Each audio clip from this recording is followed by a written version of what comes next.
우리 함께 보실 말씀은 창세기 3장 1절에서 6절까지 말씀입니다.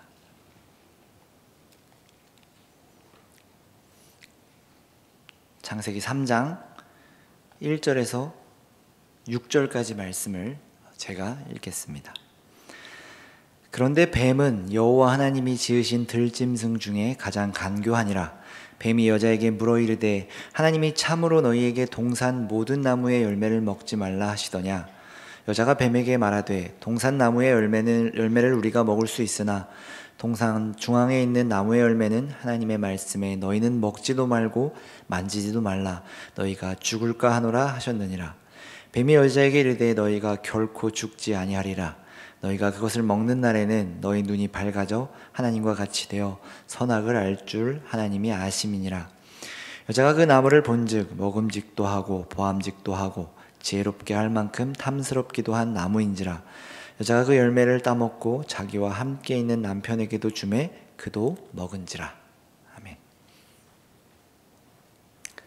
우리는 지금 하이델베르크 우리문답을 따라서 성경 말씀의 내용을 배워가고 있는 중입니다. 그 가운데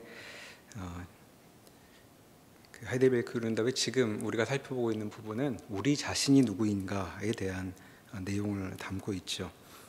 우리문답 5문답이 지금 인간이 어떤 상태에 있는지를 알려주었습니다.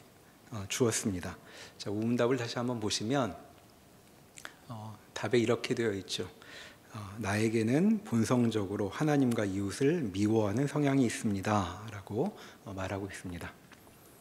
너무 과한 말이 아닌가 싶긴 한데 사실 우리 경험을 돌아보면 이 말씀에 동의할 수 있을 것 같습니다.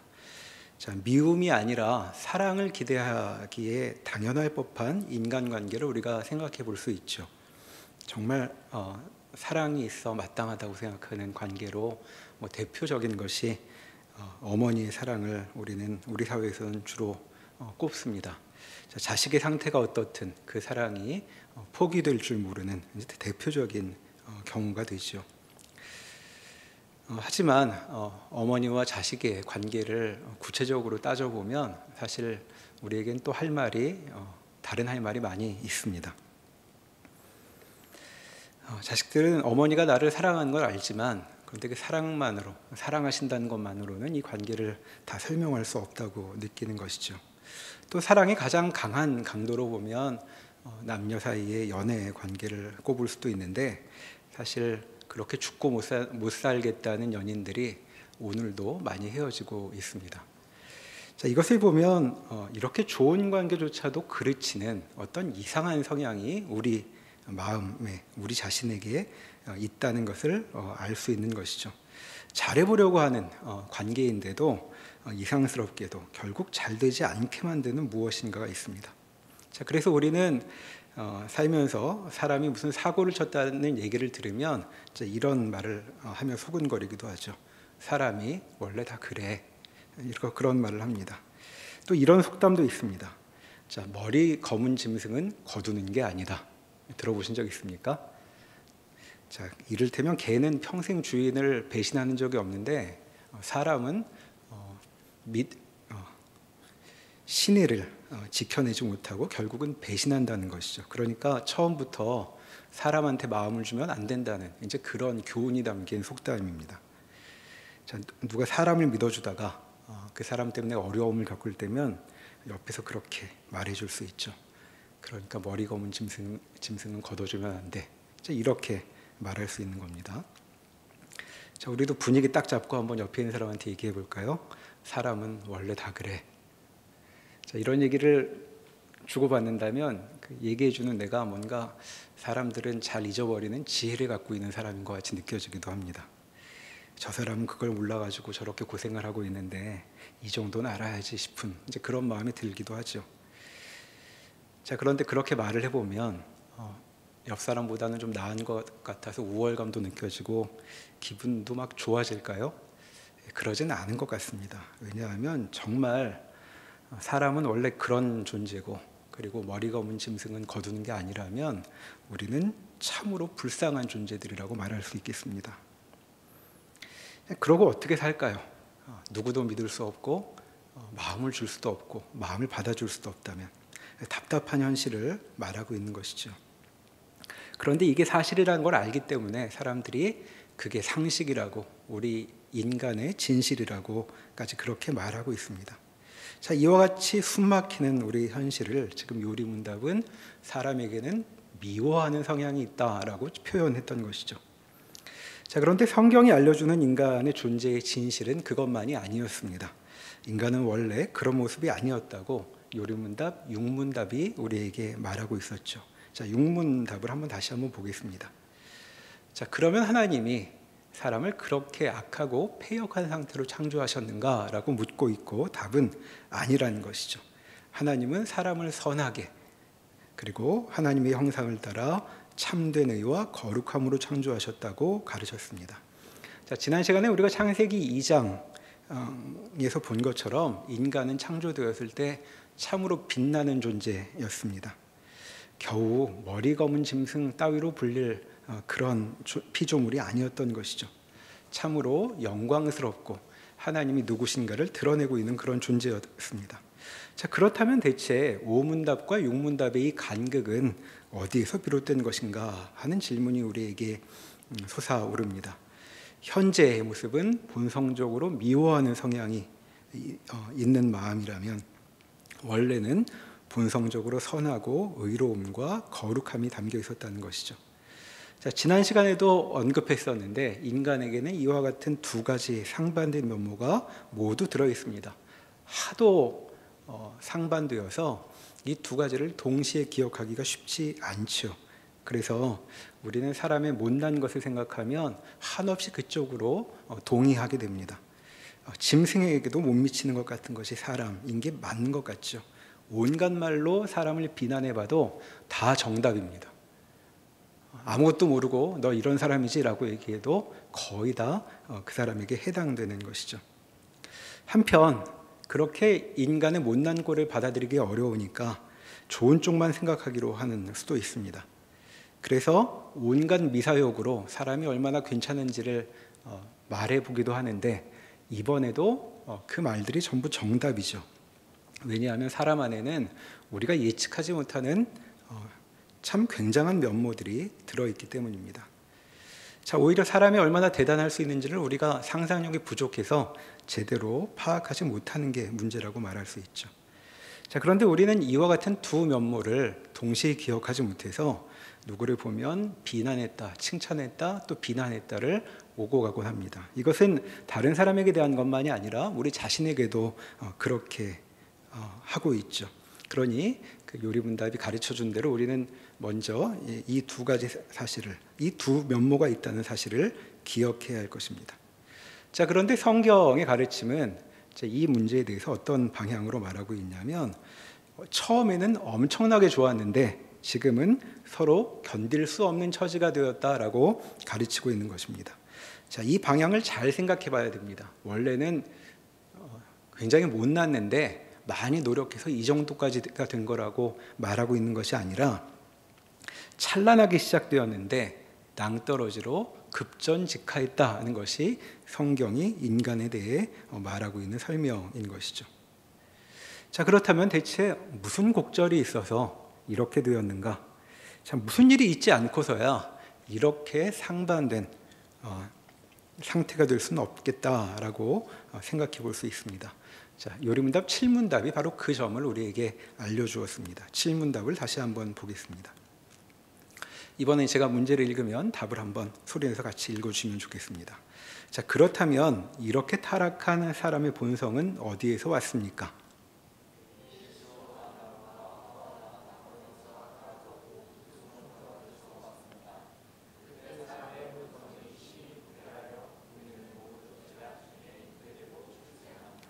자, 이 사연이 성경에 들어있는 것이죠. 사실 이 이야기는 성경만이 들려줄 수 있는 이야기라고 말할 수 있겠습니다. 자, 여기서 잠시 7문답에 대한 설명으로 들어가기 전에 우리가 성경을 읽는 이유에 대해서 잠시 생각해 보도록 하겠습니다. 자, 우리는 왜 매주 주일 교회에 모여 성경을 본문으로 설교도 듣고 또 그에 그치지 않고 성경을 공부하기도 하는 것일까 하고 생각해 볼 수 있습니다. 심지어는 평일에도 성경을 읽으라는 얘기까지 우리가 듣게 되죠. 뭐 그렇게까지 해야 되나 싶습니다. 자, 다른 좋은 책도 많고 그러니까 그런 책을 공부해도 괜찮을 것 같고, 또 요즘엔 재미있는 동영상도 많이 있는데 조모임 시간에 재미있는 예능 프로 같은 거 하나를 보면 어느 때보다도 훨씬 많이 웃고 즐거울 것 같죠.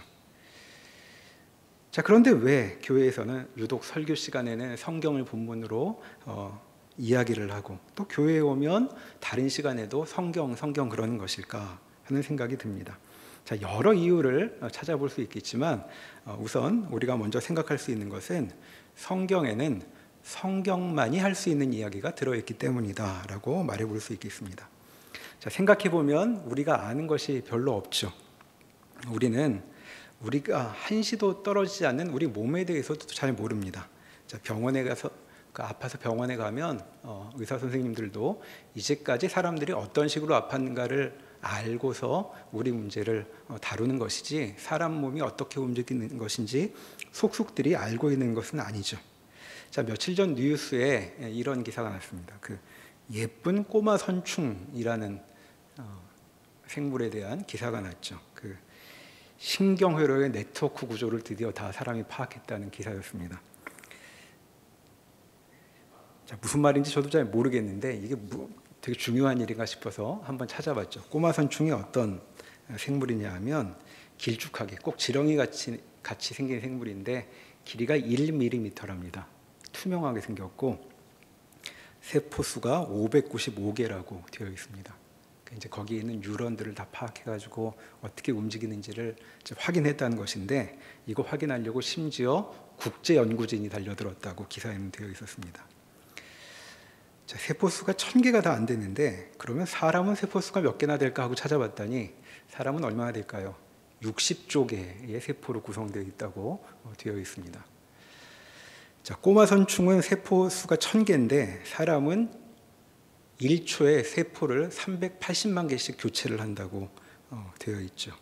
자, 그러니까 이제 세포 1000개짜리가 어떻게 움직이는지 안 수준에서 우리 몸이 어떻게 움직이는지를 알기는 굉장히 어려울 것 같습니다. 아마 내 몸이 어떻게 움직이는지를 들으려면 내가 기다릴 수 있는 한도 정도 가지고는 그 답을 들을 수 없을 것 같죠. 자, 그런데 심지어 사람에게 이렇게 눈에 보이는 몸 같은 건 말고 눈에 보이지 않는 부분도 있다고 한다면 정말 우리가 사람에 대해서 뭘 할까 하는 생각이 들게 됩니다. 자, 그래서 사람은 그렇게 잘 몰라서 사람이 어떤 존재인지를 알려고 여러모로 노력을 했죠. 학교에서 배우는 것들이 다 그런 겁니다. 인문학도 하고 사회과학도 하고 또 자연과학에서 생물학도 하고 의학도 하면서 사람이 어떤 존재인지를 알려고 많이 노력하고 있는데 우리가 배운 그 정도가 알려져 있는 것이고, 아마 여러분들이 학교를 졸업하거나 10년, 20년 후가 되면 우리가 배운 것들 다 소용이 없을 정도로 다른 내용들로 채워지게 될 것입니다. 자, 이렇게 지금 우리 내 모습도 모르는데 하물며 우리의 시작과 끝에 대해서는 알 수 있을까 하는 생각이 들죠. 인간은 인간의 운명에 대해서 잘 모릅니다. 이상하지 않습니까? 사람이 매일 참 많은 사람이 죽고 있는데 죽음 이후에 어떻게 되는지에 대해서는 아무런 보고도 들려오지 않습니다. 우리가 알고 있는 옛날에 훌륭한 분들, 공자님, 부처님, 소크라테스 이런 분들 전부 죽은 후에 어떻게 되는지에 대해서 별 말씀이 없으셨고 누가 질문을 하면 모르겠다 그랬습니다. 자, 이렇게 아무도 모르니까 사람이 죽으면 그냥 아예 없어진 것 아닌가, 이제 이렇게 결론 짓기도 하죠. 즉 지금 이 말씀을 드린 것은 무엇을 이야기하는 거냐 하면 우리 힘으로는 절대 알 수 없는 지식의 영역이 있다는 것이죠. 자, 인간의 힘으로는 인간이 어떻게 삶을 시작하는 것인지, 어디서 온 것인지, 그리고 어디로 갈 것인지에 대해서 알 수 없습니다. 우리 말고 우리가 누군지를 제대로 아는 존재가 가르쳐주기 전에는 우리는 뭔가 그에 대한 실마리만을 붙들고 이렇게 저렇게 생각해 보는 것으로 끝나는 것이죠. 성경이 꺼내놓는 이야기가 바로 그런 것입니다. 사람으로는 알 수 없는 이야기들이 여기 담겨 있는 것이죠. 자, 성경은 어떻게 그러면 그런 문제에 대해서 우리에게 말할 수 있을까요? 그 답은 성경은 사람이 만들어낸, 지어낸 책이 아니라는 데 있습니다. 자, 이 세상을 지으시고 다스리는 분이 들려주시는 말씀이 여기 담겨 있는 것이죠. 그러니까 쉽게 말하면 이 세상의 저자가 저자 직강으로 이 세계와 이 세계의 피조물, 그 피조물들 가운데 우리에 대해서 설명을 해주는 것이죠. 만약 성경이 그런 것이 아니라면 성경을 읽는 일은 참 헛된 일입니다. 여러분들 다 경험해서 아시겠지만 잘 읽히지도 않고 무슨 말인지도 잘 모르겠는데 끙끙 씨름을 하며 이해하려고 노력하려면 이 이야기가 그냥 나름대로 만든 상상의 이야기가 아니어야 하는 것이죠. 자, 진짜도 아닌데 이런 책을 붙잡고 고생을 할 필요가 없습니다. 자, 우리에게 필요한 것은 나름대로의 의견이 아니라 삶의 진실이라고 말할 수 있겠습니다. 자, 우리가 성경을 읽는 것은 성경의 진실을, 다른 식으로는 절대 알 수 없는 진실을 우리에게 들려주고 있기 때문이죠. 자, 그래서 우리가 성경에 눈을 돌리게 되는 것입니다. 자, 다시 우리가 하던 이야기로 돌아와 본다면 성경이 원래 빛나는 존재였다는 것도 성경이니까 할 수 있는 이야기였습니다. 자, 우리가 못난 거야 성경이 아니어도 다 알고 있죠. 그러니까 뭐 그건 성경 아니어도 우리가 좀 안다고 쳐도 우리가 원래 그렇지 않았다는 것은 성경이 아니라면 사람들이 할 수 없는 이야기인 것입니다. 자, 그래서 성경의 가르침을 쫓아 우리는 이 질문을 지금 하게 됩니다. 그렇게 찬란했던 인간이 대체 무슨 일로 이 모양이 되었던 것인가? 자, 창세기 3장이 바로 그 사연을 우리에게 들려줍니다. 자, 이제 우리는 창세기 3장을 통해 다른 어디서도 들을 수 없는 이야기를 듣게 되는 것이죠. 자, 2장에서 보았던 것처럼 2장 6절에 창조된 인간은 에덴에 있는 동산에 들어오게 되었다고 했습니다. 지난 시간에 보았듯 그곳은 참 아름다운 곳이었고 생명나무도 있었죠. 거기서 아담은 자기 뼈 중에 뼈요 살 중에 살이라고 표현할 보배와 같은 반려자도 만났습니다. 2장 20절 이하에 보면 아담은 능력도 출중해서 만나는 동물들마다 이름을 지어줄 정도였다고 말하고 있죠. 자, 이름을 짓는다는 건 상대가 누군지 제대로 파악한다는 뜻입니다. 그래야 어울리는 이름일 테니까. 그러니까 그런 능력을 다 갖추고 있다는 것이죠. 자, 이와 같은 점을 보면 에덴 동산에서의 아담은 이 청년 시기에 이루어야 할 것들을 다 이룬 상태에 있다고 말할 수 있겠습니다. 자, 배울 걸 다 배워서 뭐든지 꿰뚫어 볼 능력이 있으니 학업을 끝낸 것이고, 생명나무가 있으니 먹을 걱정 없으니 취업을 끝낸 것이고, 그리고 반려자도 만났으니까 결혼도 한 것이죠. 자, 그렇게 무엇 하나 빠지지 않는 복된 삶을 시작했는데 3장 23절로 가보면 이 동산에서 쫓겨나게 됩니다.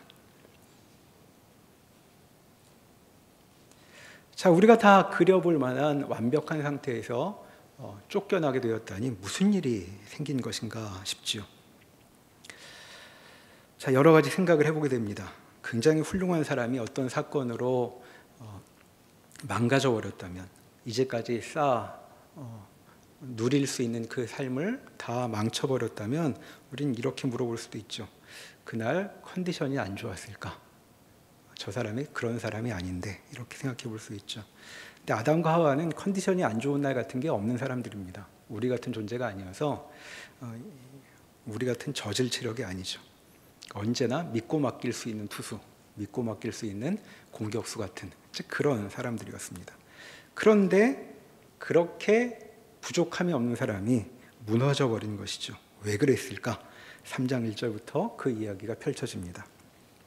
3장 1절에 보면 뱀이 나타나죠. 뱀이 와서 하와에게 말을 겁니다. 뱀이 사람한테 말을 걸다니 동화 같은 느낌이 들죠. 그런데 성경에 보면 동물이 사람한테 동물끼리도 마찬가지고 동물이 말을 한 예가 거의 없습니다. 여기 하나 있고 또 하나 있는 게 이스라엘이 출애굽한 이후에 메소포타미아 선지자에게 어느 나귀가 타고 가던 나귀가 그 말을 했던 적이 한 번 기록되어 있고, 그 외에는 동물이 사람하고 대화를 하거나 동물끼리 말을 하는 얘기가 없죠. 그러니까 우리가 들어온 전래동화 같은 이야기가 아니라는 것을 알 수 있습니다. 간혹 뭐 동물이 사람처럼 식물이 사람처럼 여겨질 때가 있는데, 그럴 때는 우화라고 처음부터 이야기를 하고 시작을 하죠. 자, 그러니까 지금 뱀이 말을 했다니 이상한 사건이 시작이 된 것입니다. 자, 그런데 더 이상한 건 하와가 전혀 이상하게 여기지 않고 그 얘기를 듣더라는 거죠. 동물하고 그전에도 얘기를 했을까? 이제 그렇게 물어볼 수 있는데 확답을 할 수는 없지만 성경에는 동물이 대화 상대자였던 적이 없죠. 예수님조차도 능력의 끝판왕이신데 예수님조차도 동물하고 대화를 나눴다는 기록이 없습니다. 자, 그러니까 이 일은 일상적인 것은 아닌 것 같은데, 그러니까 좀 특이한 일인 것 같은데도 지금 하와의 모습을 보면 하와는 이 일에 대해서 경계하지 않고 있는 것을 보게 되죠. 그거 하나는 분명히 말할 수 있습니다. 뱀이 말을 거는데 별로 긴장하지도 않고 경계하지도 않죠. 우리하고 다른 모습입니다. 우리는 낯선 사람이 1m 안쪽으로 들어오기만 해도 흠칫 놀래고 말을 걸면 더 부담스러운데, 하와는 지금 뱀이 말을 걸어도 전혀 긴장하지 않고 대화를 시작하고 있습니다. 그러니까 지금 여기는 우리가 아는 그런 세계가 아니라는 것을 알 수 있는 것이죠. 어디서나 편안한 상태입니다. 자, 그런데 하와의 상태하고는 다르게 뱀 쪽은 그렇게 편안한 상태가 아니었던 것 같죠. 지금 1절에 보면 간교한 존재였다고 말하고 있습니다. 간교하다는 건 사전에 찾아보면 속이기를 잘하거나 감추기에 능숙한, 그러니까 속이거나 감추는 걸 잘하는 존재라고 이제 그런 성질을 표현하는 것이죠. 그러니까 지금 뱀한테는 좋지 않은 의도가 숨겨져 있다고 말하고 있는 것이죠. 물론 이건 이제 나중에 사후적인 평가고 하와는 몰랐을 것입니다. 이런 일이 있는지. 자, 그러니까 지금 무슨 일이 벌어진 거냐 하면, 이렇게 좋은 세계에, 편안한 세계에 좋지 않은 의도를 가진 그런 행동이 벌어진 것이죠. 자, 에덴 동산같이 좋은 곳에 왜 이런 일이 벌어졌을까 하는 질문을 해보게 되는데, 우리는 이제 성경을 통해 두 가지 실마리를 얻을 수 있습니다. 하나는 성경에는 보이지 않는 세계에서 타락이라는 사건이 있었다고 어렴풋이 가르치고 있습니다. 자, 인간의 타락은 3장에 여기 나오지만 보이지 않는 세계에서도 이와 같은 원래의 상태를 잃어버리게 되는 일이 있었던 것 같은데, 아주 희미하게 나와 있기 때문에 사건이 있다는 것만 짐작할 뿐 무슨 일이 있었는지는 모르겠는 이제 그런 일이 있었죠. 또 하나는 이성적인 사고를 할 수 있는 존재로 성경이 꼽고 있는 것은 하나님하고 그리고 인간 그리고 천사가 있습니다. 자, 그런데 지금 이 뱀은 말을 할 수 있죠. 말을 한다는 것은 이성적인 사고를 할 수 있다는 뜻이 됩니다. 그러니까 이 뱀은 지금 동물이 아니라 우리처럼 무언가 생각을 할 수 있는, 또 때로는 추론까지 할 수 있는 그런 사고를 하는 존재로 그려지고 있다는 것이죠. 더더군다나 그 3장 14절 이하에 보면 나중에 하나님께서 예언하시기를 여자의 후손과 뱀의 후손이 내내 싸우게 될 것이라고 말하고 각각 서로에게 깊숙한 상처를 입히게 된다는 예언이 담겨 있습니다. 자, 그 예언에 보면 지금 하나님이 새끼뱀에 대해서 무슨 이야기를 하시는 것이 아니라 지금 뱀 속에 있는 이 말을 했던 존재에 대해 이야기를 하고 계시는 것이라고 말할 수 있죠. 자, 성경에 보면 눈에 보이지 않는 존재는 대체로 그 사람 안에 들어가서 목소리를 얻습니다. 자, 예수님이 하신 일, 중요한 사역 가운데 하나가 그렇게 사람 안에 들어가 있는 귀신을 거기서 내쫓는 일이었죠. 자, 그러니까 지금 이런 성경의 정황들을 기억해 둔다면 뱀이 말을 했다는 것은 경계가 필요 없는 이 평안한 세계에 악한 의도가 작동하고 있는 보이지 않는 세계가 대면하고 있게 되었다라고 읽어볼 수 있겠습니다. 하와는 잘 몰랐던 이제 그런 세계가 여기 들어온 것이죠.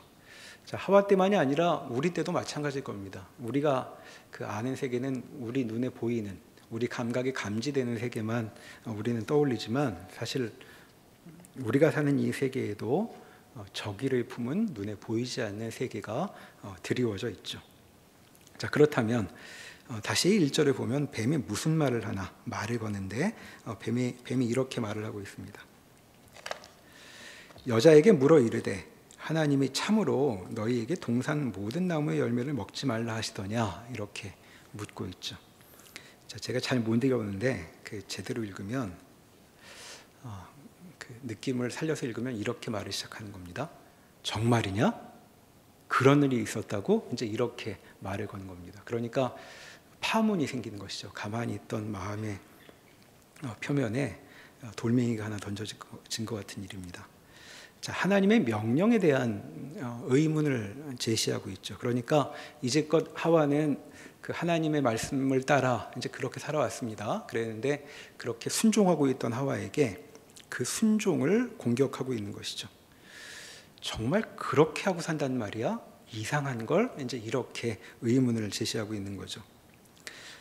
자, 하와는 이제껏 부족함이 없는 그 삶에 대해 새삼스럽게 설명을 요구받고 있습니다. 자, 그럼 뭐라고 그 삶에 대해서 묻느냐 하면 동산 모든 나무의 열매를 먹지 말라 하시더냐 이렇게 얘기하고 있죠. 무슨 소문을 전해 들은 것처럼 그렇게 묻고 있습니다. 자, 하나님이 원래 하신 말씀은 2장 16절 17절에 기록되어 있었죠. 하나님께서 하신 말씀은 원래 이랬습니다. 2장 16절에 보면 동산 각종 나무의 열매는 내가 임의로 먹되 선악을 알게 하는 나무의 열매는 먹지 말라 하는 것이었습니다. 자, 이 말씀을 살짝 틀고 있죠. 자, 살짝 트니까 하나님이 좀 이상해집니다. 그렇게 나무 열매가 가득한데 모든 나무 열매를 먹지 말라고 하신 그런 존재가 되고 있는 것이죠. 자, 그런데 앞에서 말했듯 뱀은 간교한 존재여서 지금 몰라서 어리석어서 이 질문을 하는 것이 아닙니다. 일부러 사실을 틀어 묻고 있는 것이라고 말할 수 있겠죠. 그러니까 지금 이 뱀은 하나님의 명령에 대해 두 가지 점에서 문제를 제기했습니다. 하나는 괜히 그런 명령은 주셔가지고 너희가 그러고 산단 말이냐 하는 질문이 하나 있었고, 또 하나는 말도 안 되는 그런 부담을 너에게 주셨단 말이냐 하는 이제 그런 내용이 여기 담겨 있는 것이죠. 자, 그렇게 하고 어떻게 산단 말이냐 하는 말이 되어서 결국 이 질문은 삶에 대한 시각이 전혀 다르다고 말할 수 있겠습니다. 뱀은 지금 뭐라고 말하냐면 너의 삶에는 악의가 깃들어 있는 것이 아니냐 하고 묻는 것이죠. 누군가 좋지 못한 의도로 삶을 옥죄고 있다고 지금 그렇게 가능성을 제시하고 있는 것입니다. 자, 여러분들은 세상과 인생을 어떻게 보십니까? 내 인생 어떤 것 같으십니까? 궁극적으로는 악의에 눌려 있는 것 같으십니까? 왜 태어났는지도 모르겠고 지금껏 살아온 것도 그렇고 앞일도 모르겠고 바라는 소원이 있다면 어디 눈에 띄게 누구한테 안 걸려가지고 큰 사고 없이 조용히 흘러가면 좋겠다는, 혹시 그런 생각을 갖고 있다면 우리도 악의에 눌려 있다고 몸으로 느끼는 것이라고 말할 수 있겠습니다. 그런데 지금 이 본문을 우리는 하와하고 다르게 나중에 이 사건을 보고 있으니까 지금 실상은 어떠냐면 하와의 인생은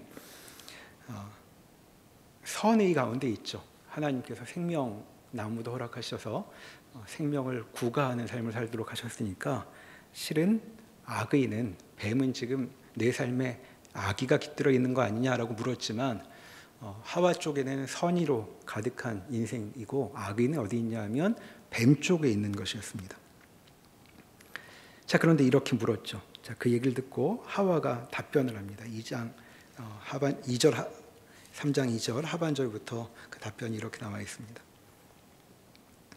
동산 나무의 열매를 우리가 먹을 수 있으나 동산 중앙에 있는 나무의 열매는 하나님의 말씀에 너희는 먹지도 말고 만지지도 말라. 너희가 죽을까 하노라 하셨느니라 라고 답하고 있죠. 자, 지금 뱀의 질문에 담긴 견해를 교정해 주고 있습니다. 자, 모든 열매는 아니다 라고 교정을 한 것이죠.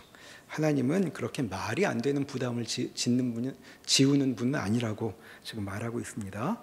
하나님 우리 그렇게 괴롭히시지 않거든 이제 이렇게 대답한 것이죠. 그런데 이어지는 말에 보면 이 교정 내용이 원래 하나님이 하신 말씀하고 좀 다르죠. 자, 뱀이 틀리게 말했던 것처럼 하와도 똑같이 틀리게 말하고 있습니다. 자, 한 가지를 덧붙이고 있죠. 만지지도 말라 이렇게 얘기합니다. 하나님 그렇게 말씀하신 적이 없는데. 또 하나는 하나님의 말씀을 완화시키고 있죠. 죽을까 하노라. 자, 뱀처럼 완전히 틀리진 않았지만 역시 틀린 말입니다. 자, 자신의 삶에 선의가 깃들어 있다고 교정을 하면서도 잘못 교정하죠. 자, 지금 하와의 답을 보면 하와에게는 하나님에 대한 오해가 있습니다. 자, 뭐 하와만이 아니라 우리도 갖는 오해이죠. 우리 교회 오래 다녔다 그러는데 우리가 하나님을 잘 알고 있을까요? 자, 이런 오해 있습니다. 자, 우린 때로는 하나님께서 말씀하시지 않은 것인데도 징크스를 갖고 있죠. 자, 아침이 이렇게 되면 하루 종일 기분이 찜찜합니다. 자, 성경에서 그런 말씀 본 적 있습니까? 없죠. 누가 가르친 걸까요? 우리 나름대로 생각한 거죠. 자, 그럼 하나님께서 말씀하신 거는 진지하게 생각하나 무시하기도 합니다. 자, 하나님의 말씀대로 하지 않아가지고 오늘 마음이 무거우신 분 있으십니까? 안 그런 분들 하나님의 말씀을 오해하고 있는 것이죠. 잘 모르고 있는 상태입니다. 자, 하나님에 대한 오해, 실제 명령과는 다른 것이 하나님으로부터 왔다고 지금 말을 하고 있죠. 그런데 이것이 아주 중요한 전환점이 됩니다. 자, 뱀에게는 기회가 되고 하와에게는 불행의 씨앗이 뿌려지는 그런 계기가 되죠. 자, 그 다음 절에 보면 뱀이 이 이야기를 듣고 내가 하고 싶은 이야기를 꺼내도 되겠구나 하고 생각을 한 것 같습니다. 자, 지금 상황이 어떠한 것인지에 대해 뱀이 이제 질문이 아니라 의견을 이야기하죠. 뱀이 여자에게 이르되 너희가 결코 죽지 아니하리라. 뭘 몰라서 물었던 존재가 할 말이 아니죠. 그러니까 처음부터 이제 이런 이야기를 꺼낼 생각이 있었던 것 같습니다. 자, 지금 상황이 어땠냐면 하나님에 대한 오해가 있었던 것이죠. 자, 그래서 이렇게 뱀이 질러 버리고 있습니다. 너희는 결코 죽지 아니하리라. 자, 2장 17절에 보면 하나님께서 뭐라 그러셨냐면 너희는 반드시 죽으리라 그러셨습니다. 자, 이거 우리 성경에는 표현이 조금 대조가 잘 안 되는데 영어 성경만 봐도 딱 한 단어 차이입니다. 하나님 하신 말씀에 낫 하나만 집어넣으면 뱀이 한 말이 됩니다. 히브리어도 그 부정어 한 단어가 앞에 딱 들어가서 똑같은 말에 정반대의 이야기를 하게 되는 것이죠. 자, 그래서 뱀이 지금 그 하와 앞에 갈림길을 놓아버리게 되었습니다. 자, 지금 이 나무의 열매를 먹는 일에 대해 정반대되는 두 의견이 하와 앞에 놓이게 된 것이죠. 한쪽은 죽는다는 말씀이 있고 한쪽은 절대 죽지 않는다가 있습니다. 자, 어느 길로 가게 될까? 자, 하와는 6절 이하에 보면 안 죽는다는 쪽의 해석을 따르게 되죠. 왜 그랬을까? 자, 그 이유가 5절에 이제 그 과정을 짐작해 볼 수 있는 과정이 5절에 나옵니다. 자, 이어지는 5절에 뱀이 이렇게 말하죠. 너희가 그것을 먹는 날에는 너희 눈이 밝아져 하나님과 같이 되어 선악을 알 줄 하나님이 아심이니라. 자, 결론부터 말하자면 무슨 이야기냐면 이 말을 통해 하와가 이제껏 살던 선의의 세계가 부정되어 버리죠. 그러니까 악의로 가득한 세상이라는 결론에 이르게 되는 것입니다. 자, 뱀이 지금 무슨 말을 하고 있는지 하나하나 좀 뜯어서 보겠습니다. 자, 너희의 눈이 밝아질 것이다 라고 말하고 있죠. 그럼 지금 어떻다는 이야기죠? 눈이 어둡다는 얘기입니다. 자, 지금 현실에 대해서 뭐라고 진단하냐 하면 넌 참 불쌍한 상태에 있다 그렇게 얘기하는 것이죠. 왜 불쌍한 상태에 있을까요? 하나님이 막고 있어서 그럽니다. 하나님이 못 먹게 해가지고. 자, 그러니 지금 이런 상태에 대해서 어떤 목표를 품어야 된다고 말하냐 하면 하나님같이 되어야 한다고 말하고 있죠. 하나님이 막고 있으니 하나님의 그 억압을 깨고 하나님처럼 하고 싶은 대로 해야 된다고, 그것이 인생의 목적이라고 말하고 있습니다. 근데 실은 절대로 이룰 수 없는 목표죠. 왜냐하면 하나님은 창조주고 하와는 피조물인데 피조물이 창조주처럼 될 수는 없습니다. 혹시 하나님처럼 되겠다는 마음을 품고 계신 분들이 있다면 생각을 미리 많이 해보셔야 됩니다. 그 생각으로 평생 살면 평생 불행하게 됩니다. 왜냐하면 피조물은 창조주처럼 될 수 없기 때문이죠. 그런데 지금 그것이 인생의 목표라고 지금 제시하고 있죠. 자, 그래서 그 목표와 인생의 목표와 현재 상태를 비교해 보니 현재 상태가 불쌍한 이유가 이렇게 드러납니다. 하나님이 이걸 다 알고 막으셨다는 것이죠. 아시고 그렇게 될 줄 아심이니라. 그래서 막았다라고 얘기하고 있습니다. 자, 지금 그 뱀은 하와에게 뭐라고 말하고 있냐면 하나님께 하와를 다스리고 있는 하나님께 악의가 있다고 말하고 있는 것이죠. 그러니까 너의 삶은 악한 의도 아래에 있다고 말하고 있는 것이고, 따라서 그러니 그렇게 악의를 품은 하나님의 명령을 신뢰하면 안 된다라고 말하고 있는 것입니다. 자, 이것이 무슨 의미인지 우리가 좀 생각해 볼 필요가 있겠습니다. 자, 하나님께 악의가 있다는 게 대체 무슨 의미가 있는 것일까요? 자, 하나님은 신이십니다. 세상을 다스리시고 창조하신 신이시죠. 자, 그런데 하나님이 내게 악의를 품고 있다면 우리는 어떻게 하면 좋을까요? 자, 그런 존재 밑에 있는 것은 불행한 일이니까 탈출을 해야 되겠죠. 탈출. 근데 어디로 탈출할 수 있을까요? 하나님이 싫으면. 자, 피조물은 탈출할 곳이 없습니다. 외면할 수 있어도 탈출은 할 수 없죠. 자, 악의가 없는 곳으로 가야 되는 것이죠. 하나님께 악의가 있다면. 그럼 지금 하와는 어디로 갈 수 있을까요? 이 세계 건너 뱀 쪽으로 가야 되는데 뱀은 어떤 상태에 있죠? 악의를 품고 있습니다. 그러니까 하나님이 선의를 갖지 않는다는 말은 하나님만 피하면 되는 문제가 아니라 세상이 악한 의도로 가득하게 되는 것으로 이어지고 있는 것이죠. 자, 그러니까 우리 인생에 신의 악의가 드리워져 있다고 말한다면 우리는 갈 곳이 없게 되는 것입니다. 이 세계는 어디를 가도 우리에게 좋은 일을 주지 않을 곳이 되어버리는 것이죠. 자, 그래서 사람들은 하나님께서 나에게 적의를 품고 있다고 말하면 어떤 식으로 반응을 하냐 하면 그렇게 나를 싫게 대하는 신이 싫으니까 신을 외면하거나 또는 아예 잊어버리기로 합니다. 조금 더 세게 나오면 하나님이 없는 것으로 치죠. 하나님은 없으시다고, 신은 없다고 말을 하게 되죠. 자, 그럼 지금 이 구도, 하와가 있는 구도를 생각을 해보면 신이 없게 되면 뭐만 남나요? 뱀만 남아 있습니다. 뱀이야말로 악의를 갖고 있는 존재죠. 그래서 선의가 벗겨진 세계나 인생이란 하나님이 없는 것의 다른 표현이 되는 것입니다. 자, 그러니까 뱀이 말한 대로라면 하와가 갈 곳은 자신을 지금 이용하려고 하는 뱀밖에 없는 것이죠. 자, 이런 상황을 보면 하와를 말리고 싶은데, 자, 하와가 지금 선택을 앞두고 나무를 가만히 쳐다보고 있습니다. 어떡할까?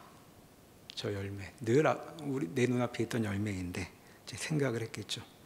자, 하와의 사고, 지금까지 살펴본 그 생각은 이런 식으로 진행이 됐습니다. 자, 하나님의 말씀에 대한 오해를 갖고 있었죠. 자, 하나님 말씀에 대한 오해니까 하나님에 대한 오해일 텐데, 자, 그 오해의 빈틈을 이용해서 하나님께 악의가 있다는 생각이 뿌려지게 됩니다. 자, 그러니 말씀을 불신하게 되죠. 절대 안 죽을 수도 있겠다는 생각을 해보게 됩니다. 자, 그러니까 세상이 말씀과는 다르게 보이기 시작하죠. 자, 그 나무의 열매가 이렇게 보이죠. 6절에 보면 그 나무를 본즉 먹음직도 하고 보암직도 하고 지혜롭게 할 만큼 탐스럽기도 하였다라고 말하고 있습니다. 자, 나무가 아름다운 거야 원래부터 그랬으니까 새삼스러울 것도 없습니다. 그런데 지금 하나님의 말씀이 믿어지지 않으니까 먹음직하기도 하게 되었습니다. 그리고 지혜롭게 할 만큼 탐스러워지기도 했다는 것이죠. 그 아름다움은 먹기에 아름다운 것은 아니었죠. 그리고 더 지혜롭게 할 것도 아니었습니다. 자, 그런데 하나님에 대한 신뢰가 끊어지자, 주의 말씀에 대한 불신이 생기자 피조 세계에 대해서도 오해하기 시작한 것이죠.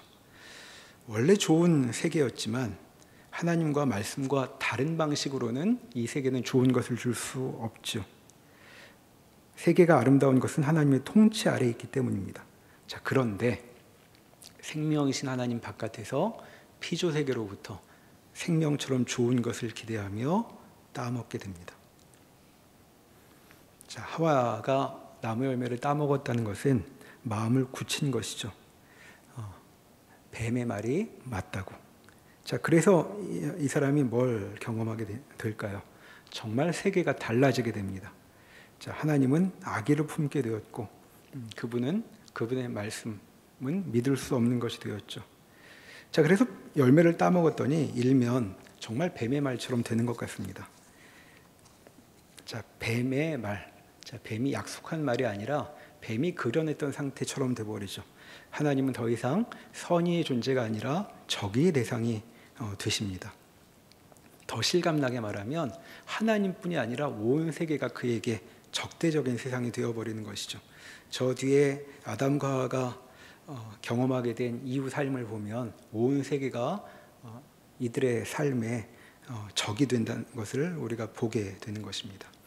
자, 3장 1절에서 6절까지 우리가 살펴본 이 말씀을 보면 하와는 지금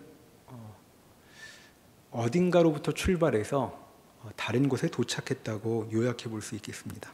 자, 선의를 가지신 분이 다스리시는 생명의 세계에서 출발해서 지금 그는 하나님이 실은 자기에게 아기가 있다고 생각하게 되었고, 그래서 그분의 말씀을 거부하였고, 그래서 어떻게 되었는가?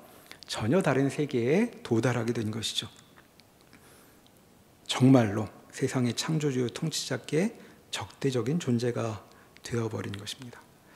자, 하나님을 믿을 수 없게 되니 세상은 누구도 믿을 수 없는 존재가 믿을 수 없는 곳이 되어버렸죠. 악의 뿐입니다. 그리고 악이 열매를 맺게 되죠. 그래서 나중에 하와의 모습을 보면 자기 존재도 부끄러워지고, 그리고 같이 있던 남편도 부끄러워지고, 서로를 부담스러워하고 미워하다가 결국 다 죽어버리는 세상이 되게 됩니다. 그러니까 지금 이 본문은 우리에게 이런 이야기를 하고 있습니다. 인간이 처한 세계는 처음에는 선의 하나님이 다스리시는 그런 좋은 세계였는데, 그 선의를 거부하고 많이 그 평화의 세계가 붕괴하였고, 세상에는 악의만이 남게 되었다라고 말하고 있는 것입니다. 자, 이것 우리에게 되게 중요한 의미를 담고 있습니다. 하나님이 우리에게 하나님께서 우리를 선한 눈빛으로 쳐다보신다는 것은 하나님과 나와의 관계에만 해당하는 일이 아닙니다.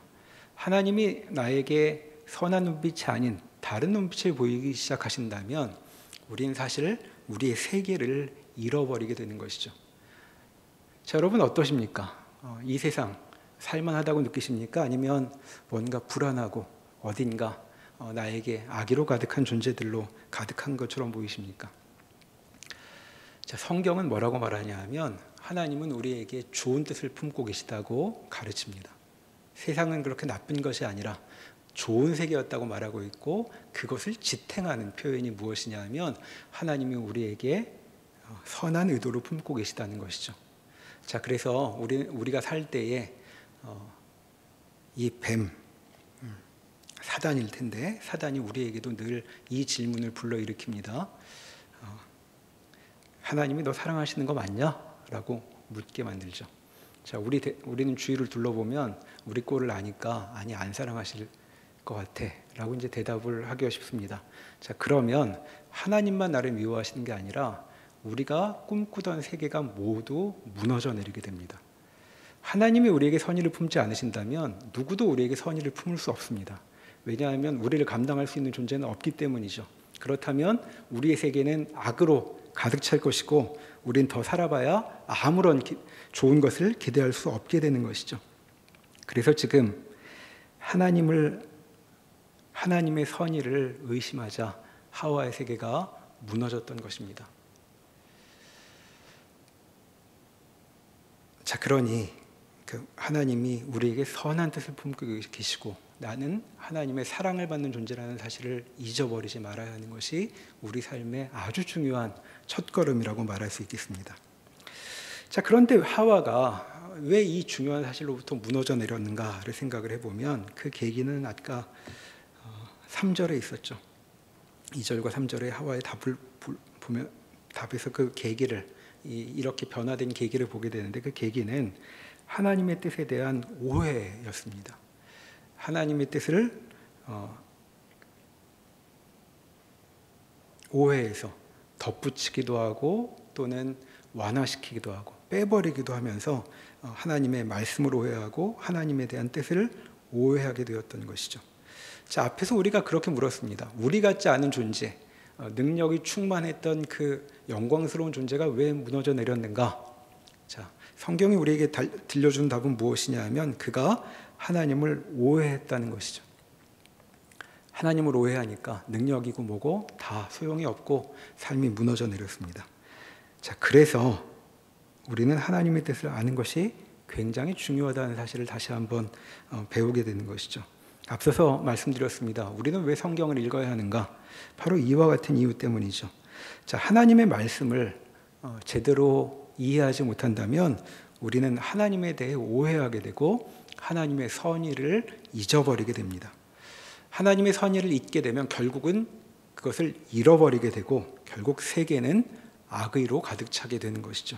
자, 우리가 살고 있는 것 같은 그런 모습입니다. 누군가 나를 해코지하지 않을까 두려워하는 그런 세계로 바뀌게 되는 것이죠. 자, 하나님께서 우리를 선하게 대하시지 않는 한 우리 세계는 우리에게 빛나는 것이 될 수 없게 되는 것입니다. 자, 그러니 성경을 펼쳐 과연 하나님의 뜻이 무엇인가를 잊지 않도록 할 필요가 있겠습니다. 그리고 하나님은 우리에게 무엇을 원하시는 것을 알아야만 우리의 세계를 살아갈 힘을 얻게 된다고 말할 수 있겠죠. 자, 그럼 성경을 펼쳐보면 무슨 이야기가 있을까요? 자, 지금 우리 상태는 어떠했습니까? 미워하는 것이 본성이라고 말했죠. 자, 하나님이 우리를 좋아하실까요? 안 좋아하실까요? 안 좋아하실 것 같습니다.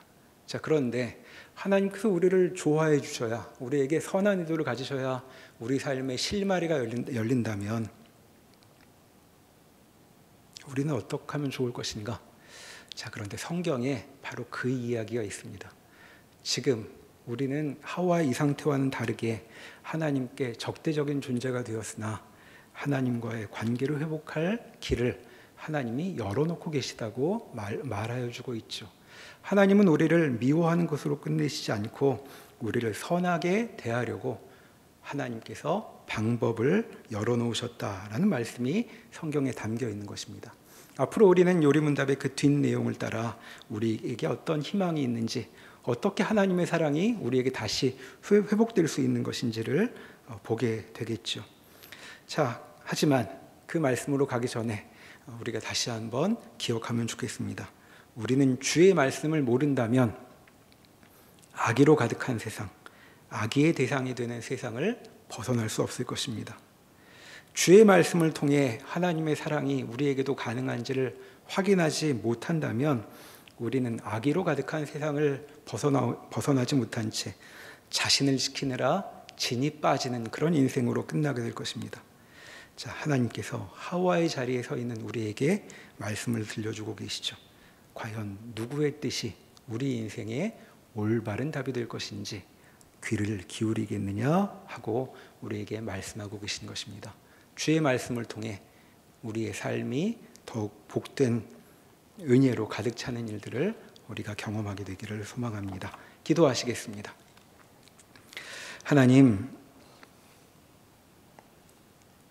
하나님께서 인간에게 선한 뜻을 품고 계셨고 기쁜 마음으로 그의 삶을 돌보고 계셨는데 과연 그것이 진실이냐고, 하나님이 실은 저기를 품고 계신 것이 아니냐는 질문이 인간에게 다가왔습니다.